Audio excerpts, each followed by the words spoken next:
Ang atin pong misa ngayong umaga ay pangungunahan ni Reverend Father Jonathan Cadiz.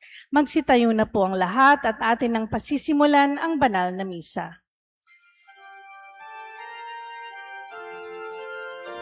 Let heaven rejoice and earth be glad. Let all creation sing.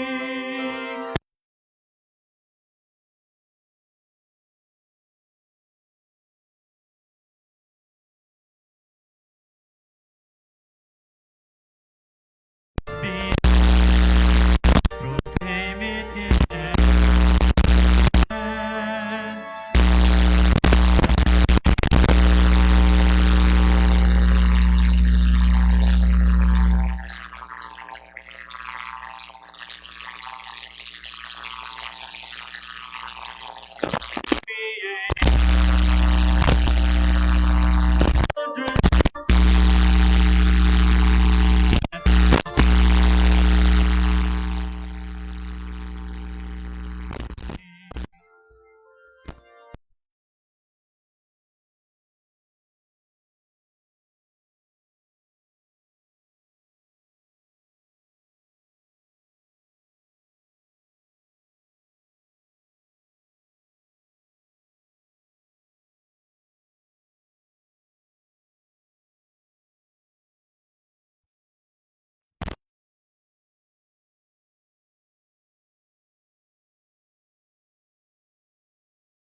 Diyos sa kaitasan.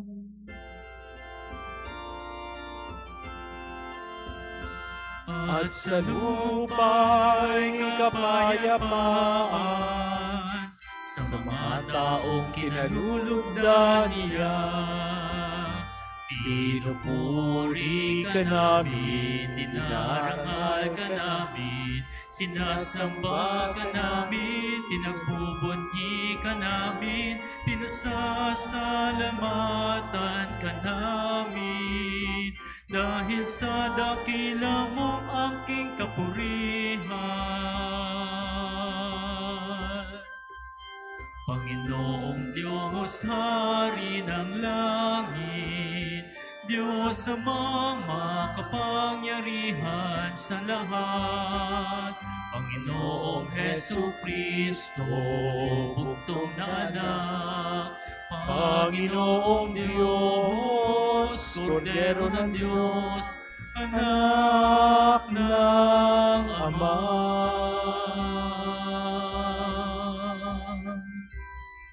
Ikaw na nag-aalis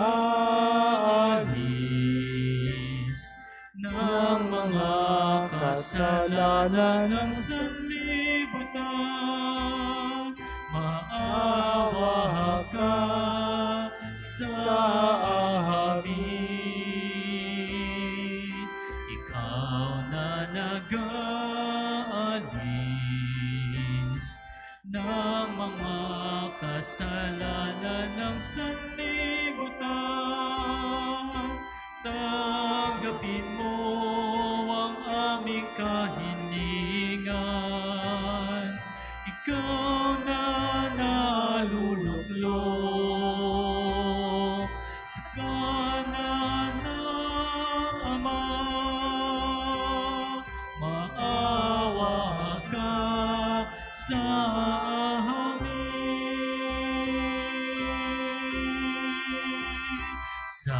Sapagkat ikaw lamang ang banal, ikaw lamang ang Panginoon.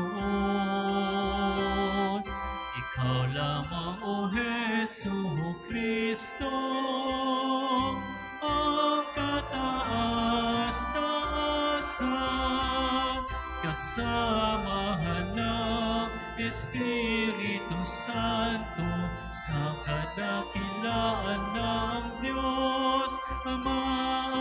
Amen. Manalangin tayo. Ama naming makapangyarihan, gawin mong sa masayang araw na ito ng aming pagdiriwang sa pagkabuhay ni Kristo, kami makaganap ng pagdiriwang na wagas upang ang aming ginugunita ay lagi naming matupad sa gawa sa pamamagitan ni Jesucristo kasama ng Espiritu Santo magpa sa walang hanggan.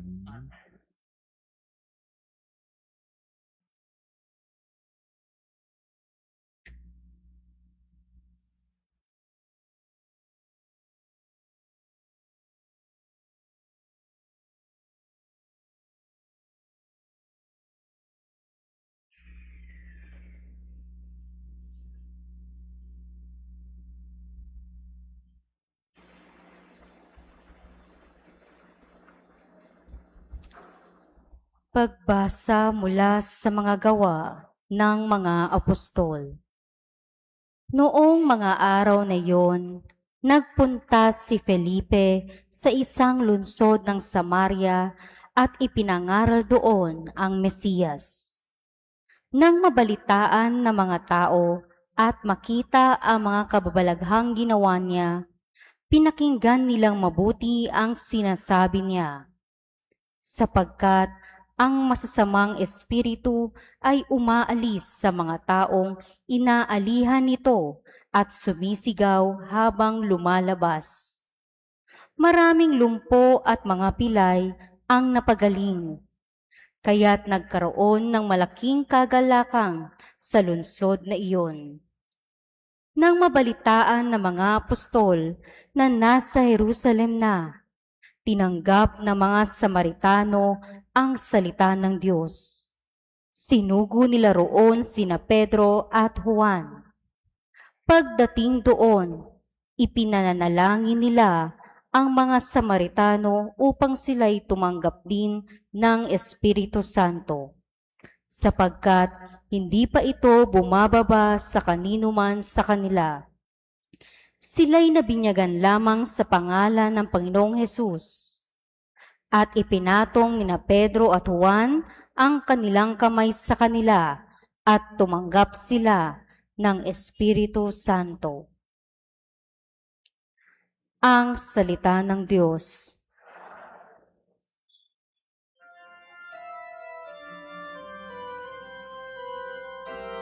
Sa kalupaang nilalang, galak sa buoy isigaw. Sa kalupaang nilalang, galak sa buoy isigaw. Sumigaw sa galak ang mga nilalang at purihin ng Diyos na may kagalakan. Wagas na pagpuri sa Kanya'y ibigay. Ito ang sabihin sa Diyos na dakila. Ang mga gawa mo ay kahanga-hanga.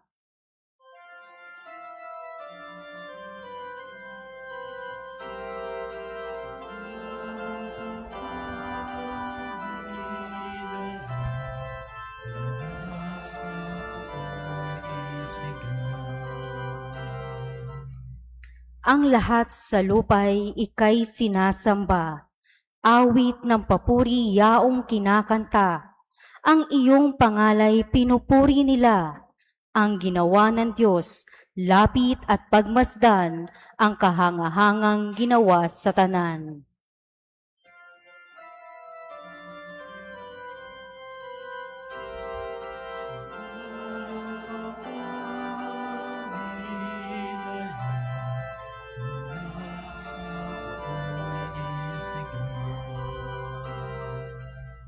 Naging tuyong lupa kahit yaong tubig, at ang nuno natin ay doon tumawid. Kaya naman tayo'y nagalak ng labis, siya'y nagaharing may lakas ang bisig.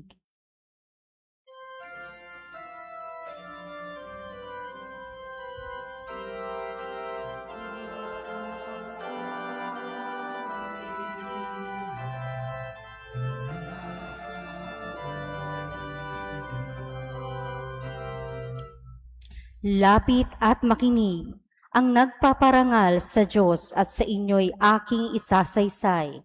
Ang kanyang ginawang mga kabutihan, purihin ang Diyos, siya'y papurihan. Yamang ang daing ko'y kanyang pinakinggan, at ang pag-ibig niya ay aking kinamtan.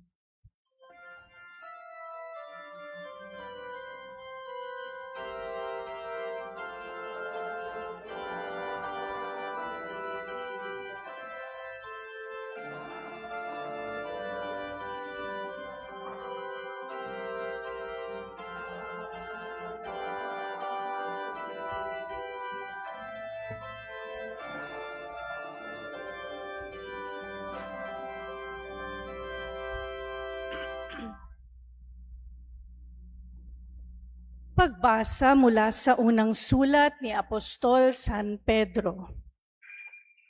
Mga pinakamamahal, idambana ninyo sa inyong puso si Kristong Panginoon. Humanda kayong lagi na magpaliwanag sa sino mang magtatanong sa inyo tungkol sa inyong pag-asa. Ngunit maging mahinahon at mapitagan kayo sa inyong pagpapaliwanag. Panatilihin ninyong malinis ang inyong budhi upang mapahiya ang mga umaalipusta at tumutuya sa inyong magandang asal bilang mga lingkod ni Kristo. Higit na mainam ang kayo'y magdusa dahil sa paggawa ng mabuti, sakali mang loobin ito ng Diyos, kaysa magdusa kayo dahil sa paggawa ng masama. Sapagkat si Kristo ay namatay para sa inyo. Namatay siya dahil sa kasalanan ng lahat.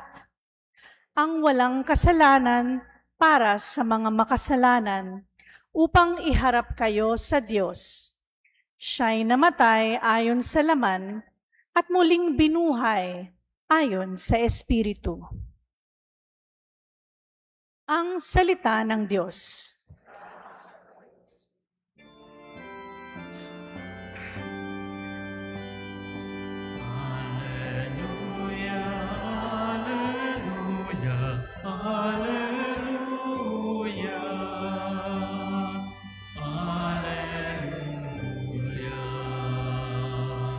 Ang sa akin nagmamahal, tutupad sa aking aral, ama't ako'y mananahan.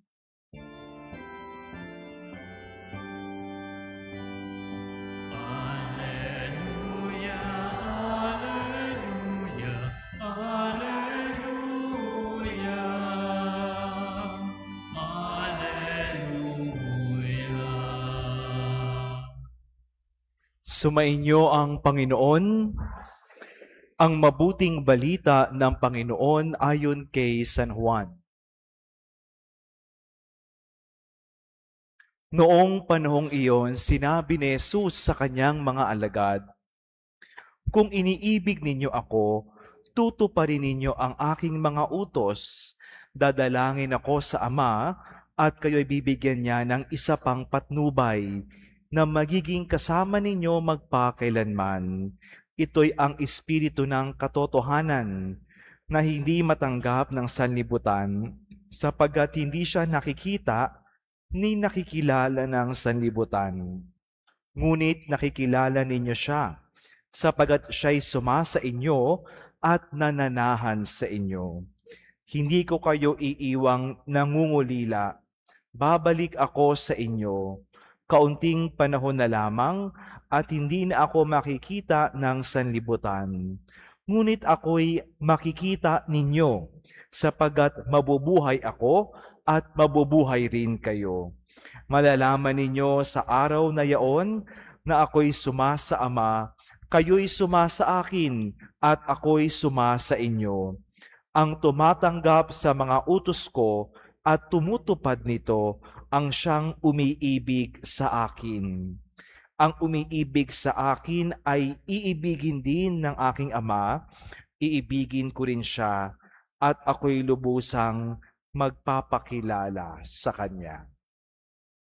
Mga kapatid, ang mabuting balita ng Panginoon.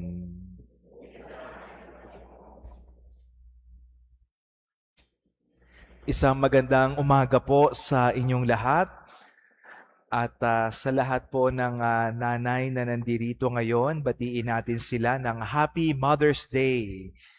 Palapakan po natin ang mga nanay. Happy Mother's Day. Maraming salamat sa inyong sakripisyo at pag-aalaga sa pamilya. Ipadama natin ngayong araw na ito ang ating pagmamahal, lalo na sa ating mga nanay. Sabi ni Jesus sa Ebanghelyo ngayon, kung iniibig ninyo ako, tutuparin ninyo ang aking mga utos. Ibig sabihin, ang pagmamahal ay hindi lang nasa level ng pakiramdam o ng emosyon. Ito ay ipinapakita sa gawa. Kaya pag nilaya natin, paano natin maipapakita ang pagmamahal natin sa Diyos nang hindi lang sa salita kundi sa gawa? 3 puntos para sa ating pagninilay. Una, ang pagmamahal ay paghahangad ng kabutihan sa taong mahal mo. Ganito ang description ni Santo Tomas de Aquino kapag sinabing pagmamahal o pag-ibig. Hindi lang ito isang emosyon, kundi isang desisyon na ginagawa natin.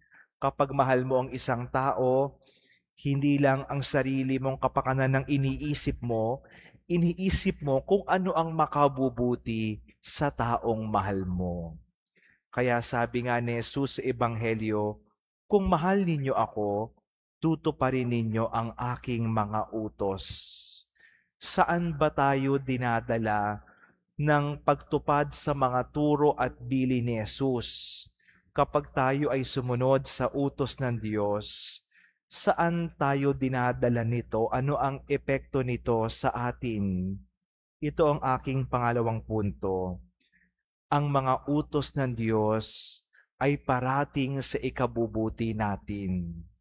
Siguro minsan, kaya parang hirap tayong sumunod sa mga utos ng Diyos. Baka ang tingin natin ay ang mga utos ng Diyos nagiging hadlang sa ating paggamit ng kalayaan. Tandaan natin na lahat tayo ay ginawa ng Diyos na malaya. Kaya lang minsan, yung ating kalayaan nagagamit natin sa pagpili sa hindi mabuti, sa pagpili sa masama. Ang tawag dyan ay abuse of the use of freedom God has given us. Kaya ang bilin ni Jesus, sundin ninyo ang aking mga utos.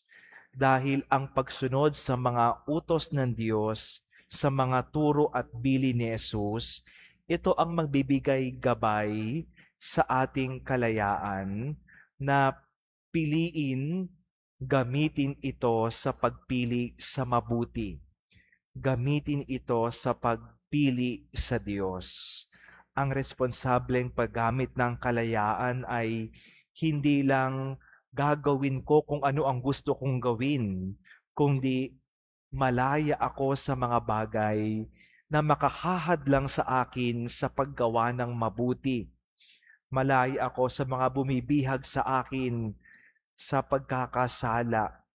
Malaya ako sa mga bagay na makapaglalayo sa akin sa Diyos. No? At ito ang imbitasyon ni Jesus sa atin. Kung mahal natin ang Diyos, ipakita natin sa pamamagitan ng pagsunod sa Kanyang mga utos, sa pagsunod sa mga turo at bilin ni Jesus, na ang hangad ay parating sa ikabubuti natin. Kaya sa anong diwa natin gagawin ang pagsunod sa mga utos ng Diyos, sa mga turo at bilin ni Jesus. At ito ang aking panghuling punto. Pagsikapan nating gawin ito sa ngalan ng pag-ibig. Dahil kapag ito ay ginawa sa ngalan ng pag-ibig, ay lumalalim ang ating ugnayan sa Diyos. Sabi ni Jesus, "If you love me, you will keep my commandments." Hindi niya sinabing, "If you are afraid of me," or "if you are forced, obey my commandments." No? Dahil kapag ito ay ginagawa natin sa panlabas na paraan lamang, no, ay hindi lalago ang ating ugnayan sa Diyos. Pero kapag ito ay ginawa sa ngalan ng pag-ibig, doon lumalalim ang ating ugnayan sa Diyos. Ngayon po ay Mother's Day, no? At alam natin na hindi madali ang pagiging isang ina. May kasabihan nga, being a mother is a 24/7 job. Walang holiday, no?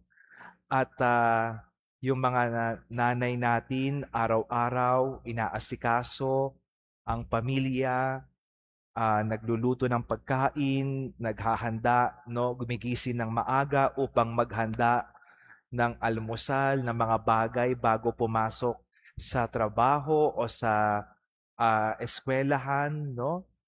Lahat ng iyan, tingin ba natin ay ginagawa ng ating mga nanay dahil sila ay napipilitan lamang?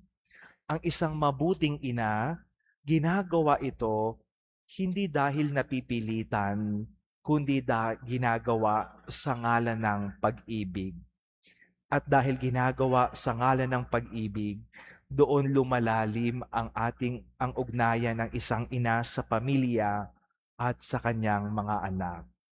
Ganito rin pagdating sa pagsunod sa mga utos ng Diyos.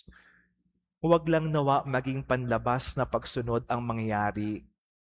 Gawin natin ito sa ngalan ng pag-ibig. Magdasal tayo, magsimba, hindi dahil kailangan itong gawin at sinabi sa akin, kundi dahil nais nating kausapin ang Diyos, nais nating tanggapin ang Diyos, no, sa banal na komunyon. Kapag ginawa ito sa ngalan ng pag-ibig, kapag tayo ay nagpatawad, tayo ay tumulong sa kapwa sa ngalan ng pag-ibig, makikita natin ang presensya ng Diyos na nanahan sa atin. Kaya paalala sa atin ngayong araw ng linggo, kung mahal natin ang Diyos, ipakita natin hindi lang sa salita kundi sa paggawa, sumunod sa mga utos at bilin ni Jesus na parating sa ikabubuti natin. Nawa ay lumago ang ating ugnayan sa Diyos, gamitin natin ang ating kalayaan sa pagpili sa mabuti, pagpili sa Panginoon, upang hindi tayo maligaw ng landas, upang magabayan tayo ng Panginoon papalapit sa Kanya. Amen. Sumasampalataya ako sa Diyos amang makapangyarihan sa lahat.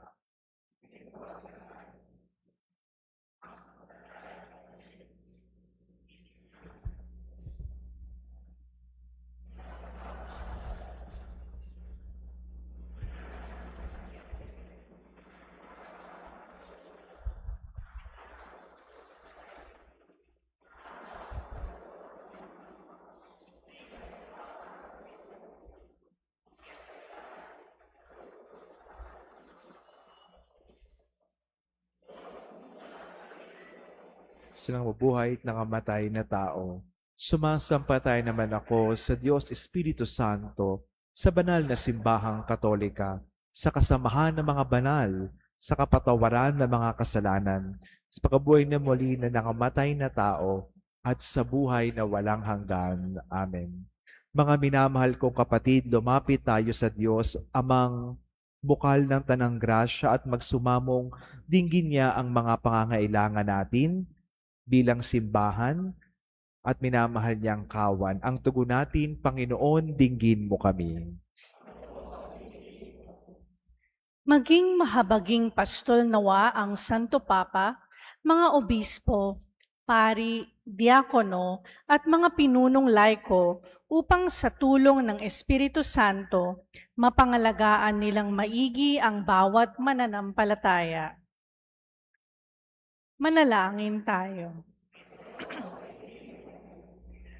Tularan nawa ng bawat lingkod bayan at iba pang mga kawani ng ating gobyerno ang paraan ng pag-ibig ni Jesus upang maayos nilang mapaglingkuran ang kawan ng Diyos. Manalangin tayo. Panginoon, dinggin mo kami. Matutunan nawa naming pahalagahan ang aming mga sarili bilang mga templo ng Espiritu Santo upang mabigyan namin ng papuri ang Ama. Manalangin tayo. Panginoon, dinggin mo kami. Sa tulong ng Espiritu Santo, manumbalik nawa ang sigla ng pananampalataya ng mga taong pinanghihinaan ng loob dahil sa kanilang matinding pinagdaraanan. Manalangin tayo. Panginoon, dinggin mo kami.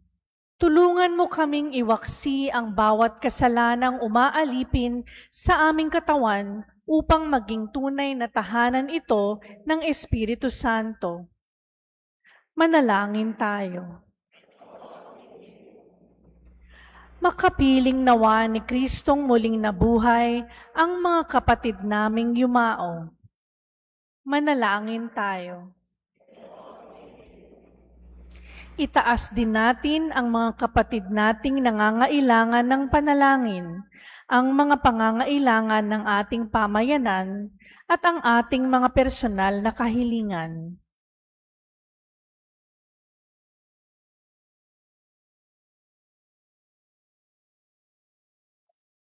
Manalangin tayo. Panginoon, tunghayan mo ng iyong dakilang awa ang aming mga pagsusumamo. Sa tulong ng Espiritu Santo, manatili nawang bukas ang aming puso na tupdi ng iyong dakilang kalooban sa pamamagitan ni Kristong iyong anak at aming Panginoon.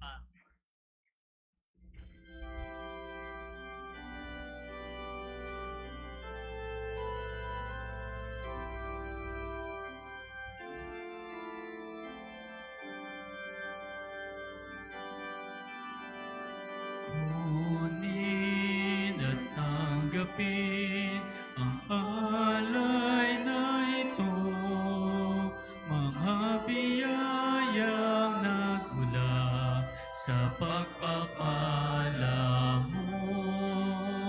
Tanda ng bawat puso, pagkat inibig mo, ngayon nananalig, nagmamahal sa'yo. Tinapay na nagmula sa butil ng trigo, pagkain nagbibigay ng buhay mo. At alak na nagmula sa isang tangkay ng ubas, inuming nagbibigay lakas. Kunin at tanggapin ang alay na ito, mga biyayang nagmula sa pagpapala mo. Tanda ng bawat puso, pagkat inibig mo, ngayon nananalig, nagmamahal sa'yo. manalangin kayo upang ating paghahain ay kalugdan ng Diyos amang makapangyarihan.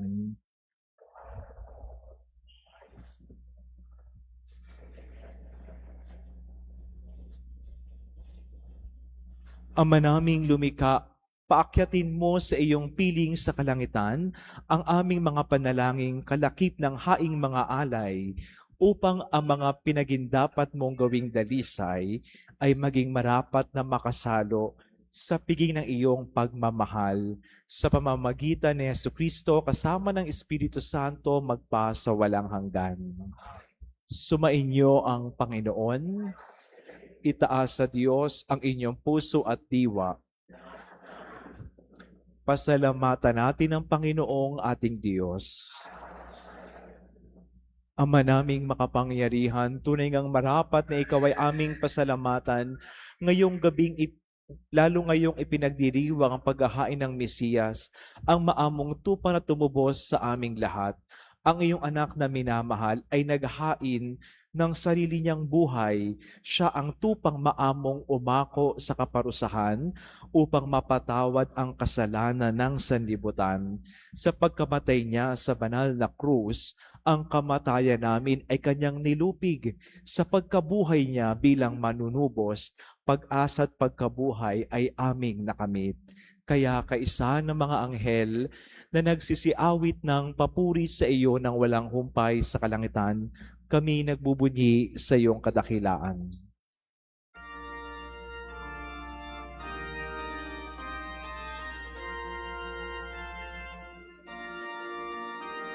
Santo, Santo, Santo, Panginoon ng mga hukbo, napupuno ang langit at lupa ng kadakilaan mo.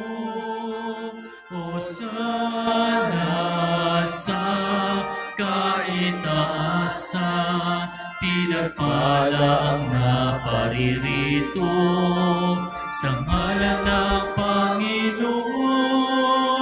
Hosana sa kaitaasan.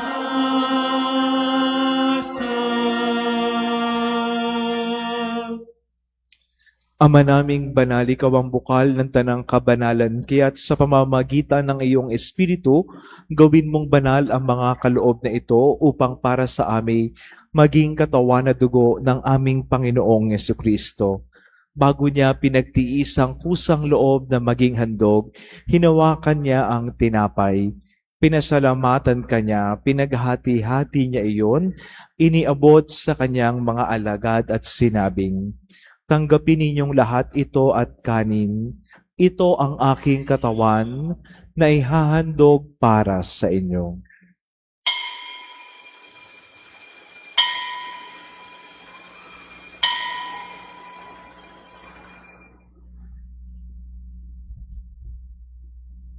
Gayon din naman, noong matapos ang hapunan, hinawakan niya ang kalis, muli kanyang pinasalamatan. Iniabot niya ang kalis sa kanyang mga alagad at sinabing, "Tanggapin ninyong lahat ito at inumin. Ito ang kalis ng aking dugo, ng bago at walang hanggang tipan. Ang aking dugo na ibubuhos para sa inyo at para sa lahat, sa ikapagpapatawad ng mga kasalanan. Gawin ninyo ito sa pag-alala sa akin."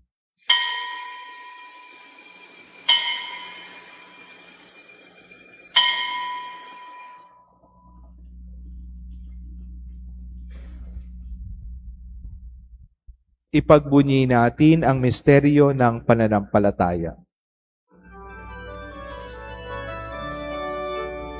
Si Kristo ay guminahin, sarili ay inihain, bilang pagkaitinuwi,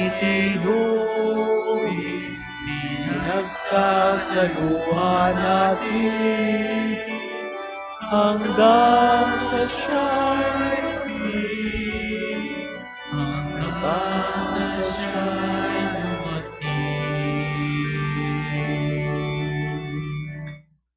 Ama, ginagawa namin ngayon ang pag-alala sa pagkamatay at muling pagkabuhay ng iyong anak. Kaya't iniaalay namin sa iyo ang tinapay na nabibigay buhay at ang kalis na nagkakaloob ng kaligtasan. Kami nagpapasalamat dahil kami iyong minarapat na tumayo sa harap mo para maglingkod sa iyo.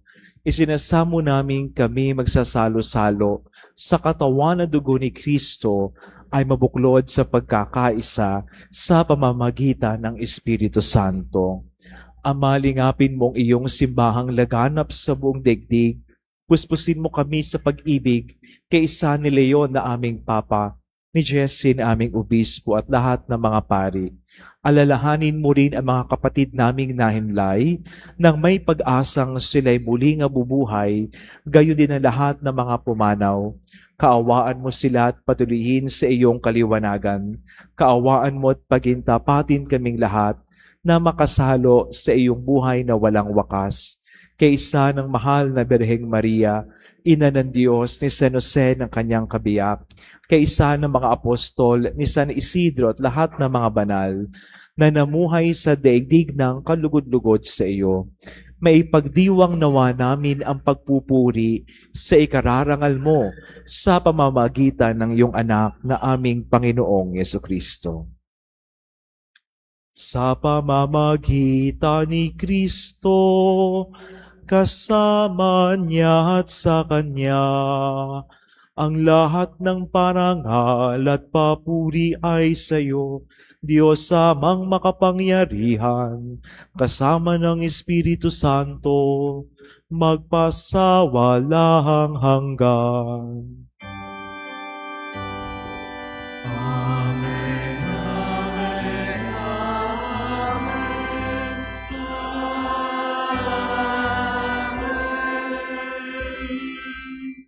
Bilang mga anak ng Diyos, ipahayag natin ang lakas loob.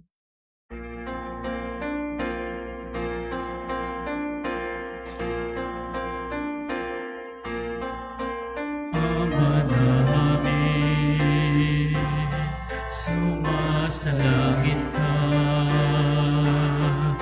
sambahin ang ngalan mo, mapasa amin ang kaharian mo, sundin ang loob mo dito sa lupa para lang sa langit. Bigyan mo po kami ngayon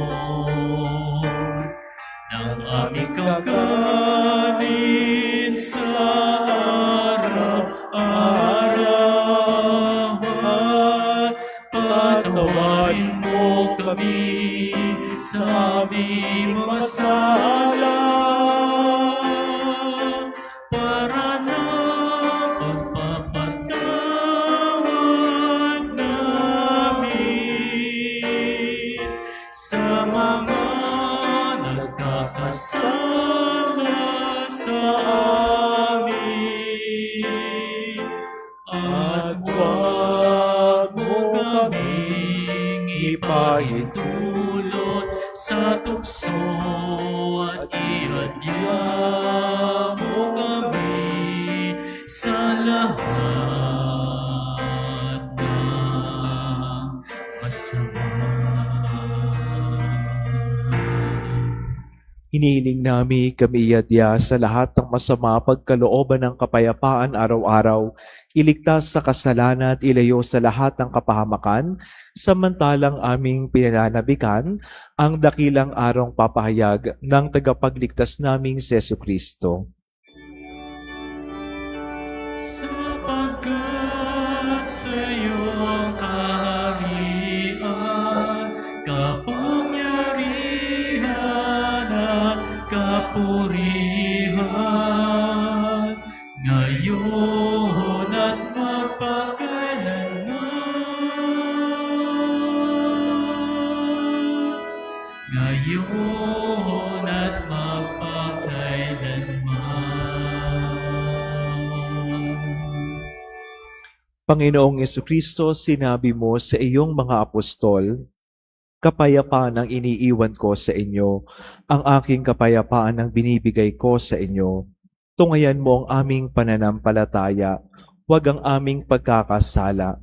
Pagkalooban mo kami ng kapayapa at pagkakaisa ayon sa iyong kalooban, kasama ng Espiritu Santo magpa sa walang hanggan.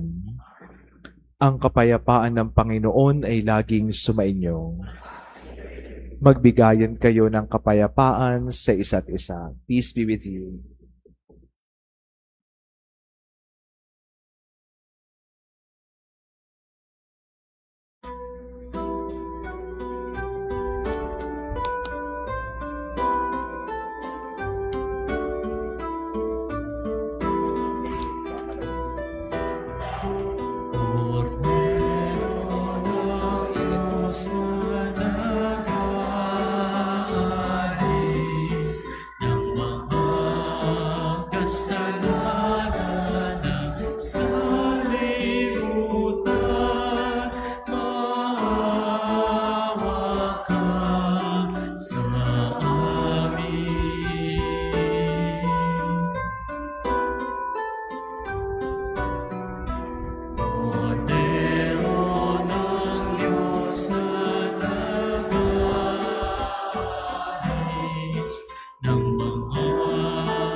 Narito si Jesus, ang kordero ng Diyos. Ito ang nag-aalis ng mga kasalanan ng salibutan. Mapalad ang mga inaanyayahan sa kanyang piging.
Behold the death of the Lord deep in our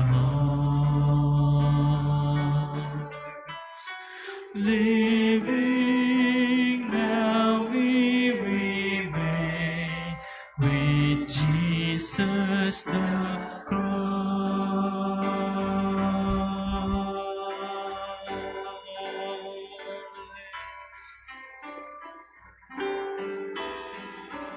Once we were people afraid, lost in the night. Then by your cross we were saved. That became living life from your giving. We hold the death of the Lord deep in our hearts. Living now we remain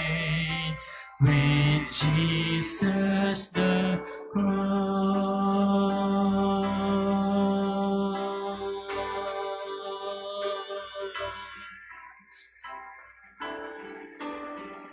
Something which we have known, something we've touched, what we have seen with our eyes, this we have heard, life-giving word.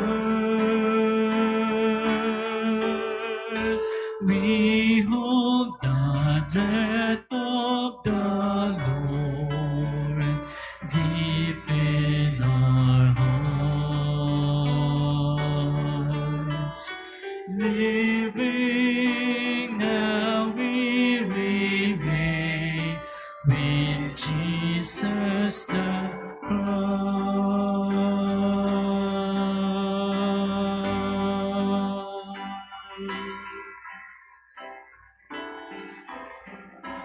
He chose to give of himself, became our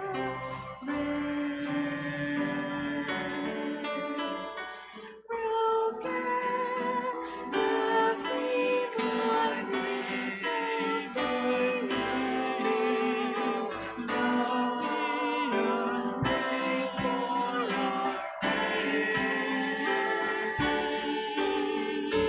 We hold the death of the Lord deep in our hearts. Living now we remain with Jesus the Christ.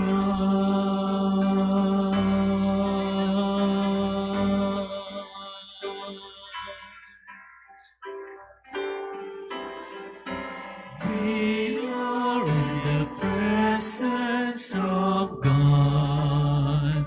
This is our call.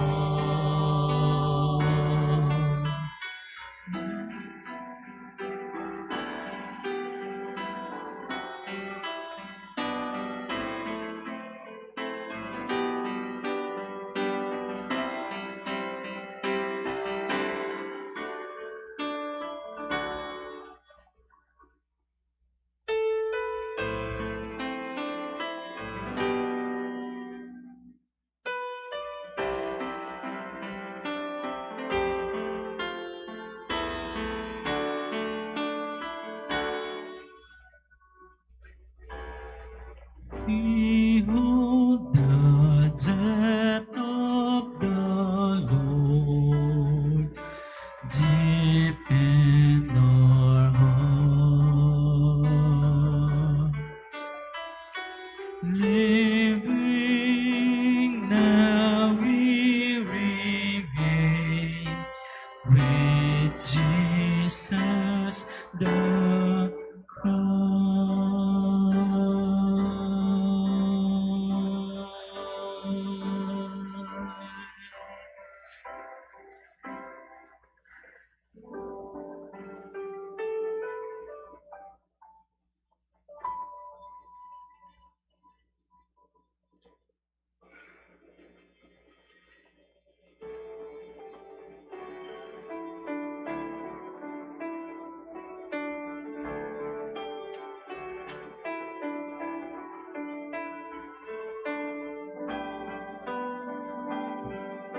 Soul of Christ, sanctify me, body of Christ, save me, water from the side of Christ, wash me, passion of Christ, give me strength. Hear me, Jesus, hide me in thy wounds that I may never leave thy side. From all the evil that surrounds me defend me. And when the call of death arrives, bid me come to thee, that I may praise thee with thy saints forever.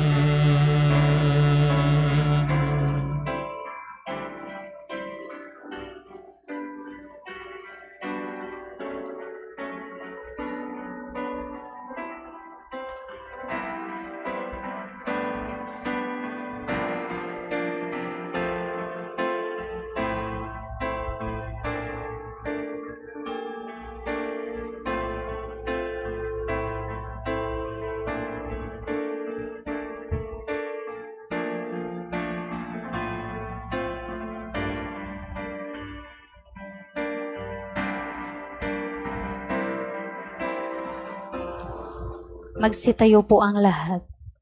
Manalangin tayo. Ama naming mapagmahal, kaming pinapagsalo mo sa pagkabuhay ng iyong anak, ay papakinabangin mong lagi sa kanyang lakas bilang bungang masagana ng dulot mong pagliligtas sa pamamagitan niya kasama ng Espiritu Santo magpa sa walang hanggan. Amen. Magsiupo po ang lahat para sa ilang paalala. Para sa ating 27th Parish Fiesta, ating ilulunsad ang fundraising program Tulong Mo Sakramento Ko. Maaari kayong makakuha ng stickers sa ating servant leaders o sa parish office at ilagay ito sa backdrop. Ang mga stickers ay nagkakahalaga ng 300, 500 at 1,000 pesos each. Salamat sa inyong pagtulong. Ang ating misa nobenaryo para sa kapistahan ng ating patron San Isidro Labrador ay hanggang May 14 sa ika-6 ng gabi. Susundan ng misa sa ika-6 at kalahati. Tuwing Miyerkules, ang pagdarasal ng banal na rosaryo ay ganap na ika-5 ng hapon na susundan ng nobina sa ating mahal na ina ng laging saklolo sa ika-5 at kalahati ng hapon. May 15 is the feast of San Isidro Labrador. The procession will be at 5:30 a.m. with assembly at 5 a.m. For those joining the Caracol, the assembly will be in front of the barangay hall. A Thanksgiving Mass will follow at 6:30 a.m. There will be a concelebrated feast day Mass to be presided by Most Reverend Rolando C. Santos, CMDD, Bishop Emeritus of Alautau Saidia, Papua New Guinea at 6:30 p.m. The Congregation of Sisters of the Little Mission for the Deaf will be conduct a free hearing test for children aged 3 to 10 years old at St. Michael Hall on May 27 from 8 a.m. to 12 noon. Ating pasalamatan ang ating mass offers ngayong araw mula sa Lopez Martel.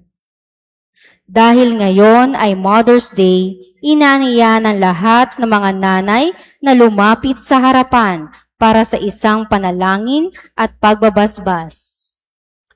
Yung mga nanay po na nandirito ngayon, pwede po tayong lumapit sa harap for a prayer of blessing sa lahat ng mga nanay ngayon pong Mother's Day.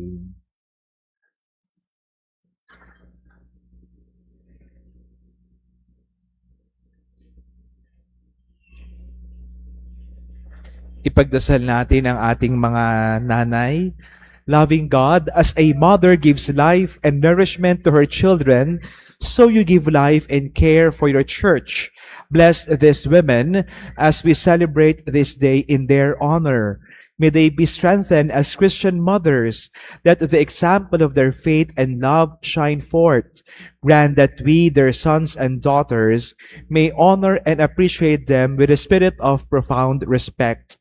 May the example of Mary, Mother of Jesus, inspire them to leave their vocation as Christian mothers and call their children to faith.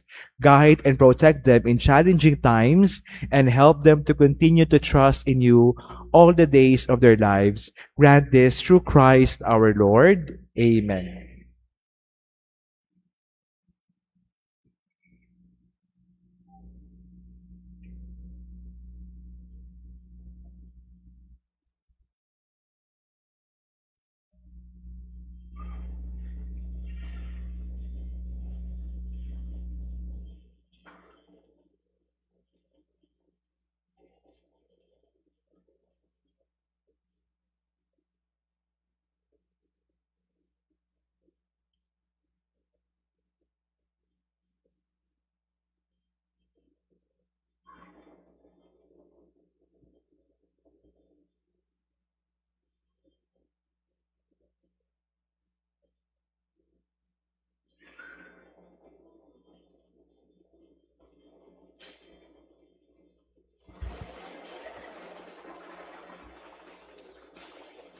Palapakan po natin ang ating mga nanay. Happy Mother's Day po. Magsitayo po ang lahat. Sumainyo ang Panginoon At sumainyo rin. at pagpalain po kayo ng ating makapangyarihang Diyos, Ama, Anak at Espiritu Santo. Amen. Tapos na ating pagdiriwang, humayo kayong mapayapa. Salamat sa Diyos.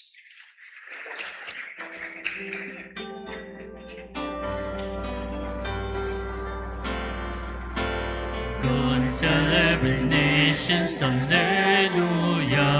Christ your Savior is risen, Alleluia. Blessed Mother of God, how was heavenly glad. Christ is risen, Alleluia.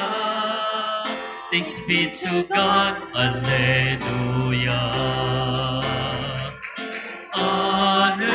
Alleluia, Queen of Heaven, rejoice, rejoice, Alleluia. Alleluia, Christ is risen, Queen of Heaven, rejoice, pray for us, Alleluia.